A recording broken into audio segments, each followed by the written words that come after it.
recimo sem padel, sem se ujel na desno zapestje, naravno zdol, tako kot ponavadi to naredimo, zelo me boli desna podlaket. Kaj je naslednji korak?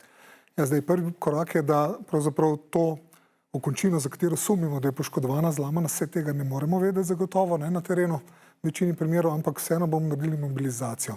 To pomeni, da bomo morebitno zlomljeno kost, ki je zdaj patološko gibljiva, lahko na določenem delu poskušali narediti čim manj gibljivo. Vse v celoti ne bomo mogli.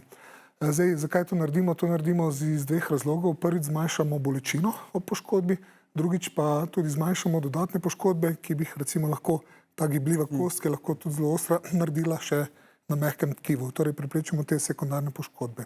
Zdaj recimo ena izmed zelo primernih zadev je recimo za okončine zgornje, da naredimo tako imenovano ruto pestovalnico, kar pomeni, da bom jaz zdaj vašo poškodovano roko dal v neko oprt.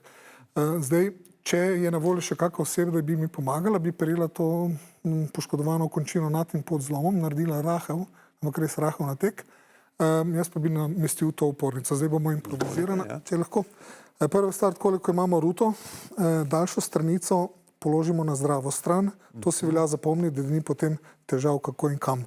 Puščica gleda na poškodovano stran. Vedno ruto položimo na telo, ne na roko, ampak na telo. Torej daljša gre na zdravo stran, puščica na to, potem pa samo takole primerno dvignemo ruto gor in jo potem lahko zavežemo. Preprosto. Ja.